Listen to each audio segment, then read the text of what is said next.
24 दिसंबर 2025 यानी आज से 2 दिन पहले हरिद्वार के लुक्सर फ्लाईओवर पर पश्चिमी यूपी के एक कुख्यात गैंगस्टर जिसका नाम विनय त्यागी था, उसकी गोलियों से भूनकर उसे घायल कर दिया जाता है और बाद में पुलिस वाले उसे हरिद्वार के ऋषिकेश के एम्स अस्पताल में उसे एडमिट कराते हैं। लेकिन 2 दिनों तक उसका इलाज चलता है और इलाज के बाद शनिवार की सुबह एम्स अस्पताल के डॉक्टर उसे मृत घोषित कर देते हैं। इस पूरे मामले में देखिए अब रोजाना चौंकाने वाले खुलासे हो रही हैं। दरअसल गैंगस्टर विनय त्यागी तो हरिद्वार नहीं बल्कि पश्चिमी यूपी का भी बड़ा गैंगस्टर था। उत्तराखंड के कुख्यात गैंगस्टर सुनील राठी की बात करें या फिर यूपी के ही दुर्दांत गैंगस्टर बदन सिंह बद्दो की बात करें, कई मामलों में उन सब के साथ में इसके नाम निकलकर सामने आए थे। 2015 से इसके गैंग वॉर का सिलसिला शुरू था।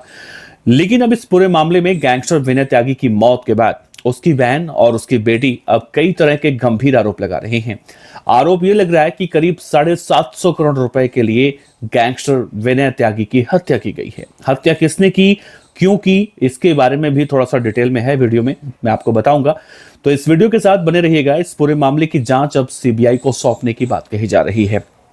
क्या ये गैंगस्टर विनय त्यागी हत्याकांड अब सीबीआई जांच के हवाले आएगा? चर्चा करेंगे, विस्तार से बहुत सारी बताएंगे। साथ ही आपको यह भी बताएंगे कि गैंगस्टर विनय त्यागी की बहन सीमा त्यागी ने अब इस मामले में जो मेन आरोपी जिनको बताया जा रहा है या फिर जिनका नाम उन्होंने लिया है, मैं उनके नाम बताऊंगा और इस पूरे मामले में और क्या अब निकल कर सामने आ रहा है, कड़ी से कड़ियां जुड़ रही हैं। तो बहुत सारे खुलासे इस केस में हुए हैं, समझने की कोशिश करेंगे। इस वीडियो के अंत तक बने रहिएगा। नमस्कार, मेरा नाम है देवनाथ पांडे और आप देख रहे हैं रोजाना की तरह आपका अपना चैनल बीटीएफ न्यूज। दरअसल हरिद्वार के लक्सर फ्लाईओवर पर जो गैंग वॉर हुआ था उसमें पश्चिमी यूपी का कुख्यात गैंगस्टर विनय त्यागी कल ऋषिकेश के एम्स अस्पताल में डॉक्टरों ने उससे मृत घोषित किया। विनय त्यागी पर 4 दिन पहले लक्सर में एक बाइक पर जो बदमाश आए थे उन्होंने ताबड़तोड़ गोलियां बरसाई थी। इसके तुरंत बाद विनय त्यागी को ऋषिकेश के एम्स में एडमिट कराया गया था, लेकिन डॉक्टर तमाम कोशिश करते रहे। इसके बाद भी शनिवार की सुबह उसे मृत घोषित कर दिया गया, जैसे कोई चाहता हो कि मर जाए। फिलहाल विनय त्यागी ने मात्र 16 साल की उम्र में जराइम की दुनिया में कदम रखा था और उसके बाद अपराध की दुनिया में गैंगस्टर विनय का जो वर्चस्व होता है वो लगातार बढ़ता गया। विनय त्यागी के खिलाफ यूपी हो या फिर दिल्ली हो या फिर उत्तराखंड हो, इन 3 राज्यों में लगभग 57 से ज्यादा मुकदमों की एक लंबी फहरिस्त है।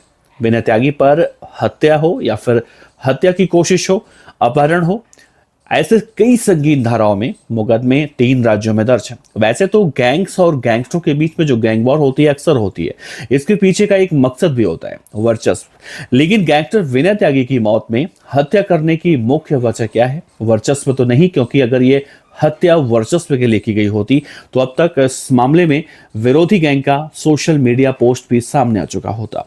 हालांकि विनय त्यागी की बेटी हैं और बहन हैं, उन्होंने आरोप लगाया है। उसके हिसाब से देखा जाए तो इस मौत के पीछे की वजह विनय को एक साजिश के तहत फंसाया गया।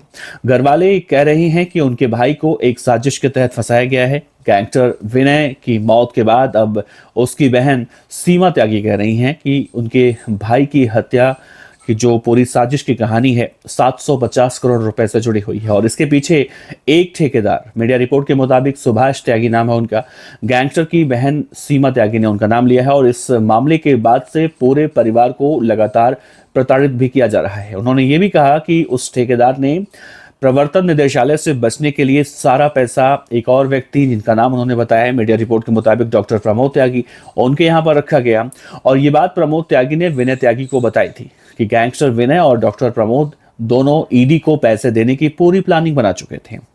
गैंगस्टर विनय की बहन सीमा त्यागी ने यह भी कहा है कि जब उत्तराखंड में चुनाव थे तो उस दौरान सुभाष त्यागी ने उनके भाई विनय को बहुत ज्यादा परेशान किया था, राजनीतिक रूप से भी और अन्य तरीकों से भी। हालांकि पुलिस अभी इस मामले की जांच कर रही है।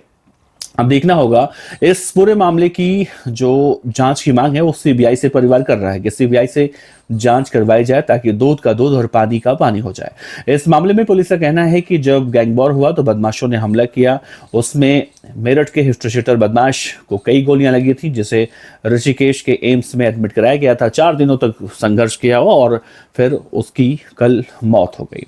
उसके खिलाफ कहा जाए तो 58 से ज्यादा कुछ 64 मामले भी बताए जा रहे हैं और 30 दिसंबर, माफ कीजिएगा सितंबर की बात है, जब उसे देहरादून के नेहरू कॉलोनी थाने से चोरी के एक मामले में जेल भेजा गया था। विनय दरअसल मेरठ के जागृति बिहार में रहता था, लेकिन वो मूल रूप से मुजफ्फरपुर के पुरकाजी थाना इलाके के खाईखेड़ी गांव का रहने वाला था और इसके संबंध पश्चिमी यूपी के कुख्यात गैंगस्टर बदन सिंह बद्दो, जिसे हॉलीवुड के हीरो की तरह भी देखा जाता है, वो बहुत सारी बातें कही जाती हैं। उत्तराखंड की जेल में बंद कुख्यात गैंगस्टर सुनील राठी, जिसने कुख्यात मुन्ना बजरंगी की हत्या करवाई थी, इन सब बदमाशों से उसके तार भी जुड़ते दिखाई देते हैं। बहरहाल इस पूरे मामले में 750 करोड़ रुपए का जो खेल है, क्या ये सच है? क्या जो 750 करोड़ रुपए का खेल है, जिसके बारे में एक डॉक्टर और गैंगस्टर विनय को पता था और इसके बारे में वो प्रवर्तन निदेशालय यानी ईडी को बताने वाले थे या बताने की प्लानिंग कर चुके थे, तो क्या कोई है ऐसा व्यक्ति जो नहीं चाहता था कि विनय ये बात प्रवर्तन निदेशालय तक पहुंचाए और ताकि वो 750 करोड़ रुपए उसके हाथ से निकल जाए? वो पैसे कहाँ हैं 750 करोड़ रुपए? क्या वो ईडी के पास हैं या फिर विनय त्यागी या फिर किसके पास वो पैसे हैं? इन सब पूरे मामलों की जांच पड़ताल की जा रही है। लेकिन अभी ताजा अगर मौजूदा हाल की बात करें तो इस वक्त इस पूरे मामले की जांच सीबीआई से कराने की बात कही जा रही है। सीबीआई से आपको याद होगा, जब चंडीगढ़ में आईपीएस पूरन कुमार ने, खैर उन्होंने तो उनका अलग मामला था, लेकिन उनके केस में भी तमाम थ्योरियां निकली और सीबीआई जांच कराने की बातें कही गई, मांग की गई, लेकिन कोर्ट ने फिलहाल उनको मना कर दिया। लेकिन इस केस में अब देखा जाए तो सीबीआई जांच कोर्ट परमिशन देता है या नहीं देता है, लेकिन जैसा एक केस अभी दिख रहा है वैसा क्या है या फिर इसके पीछे की कहानी कुछ और है, ये आने वाले दिनों में जरूर मालूम चलेगा। वैसे आपको क्या लगता है? अगर आप उत्तराखंड से हैं और इस केस के बारे में कुछ भी जानते हैं, विनय के बारे में कुछ भी जानते हैं, तो नीचे बता सकते हैं या फिर हमें इंस्टा पर डीएम कर सकते हैं। आपका बहुत बहुत शुक्रिया। नमस्कार।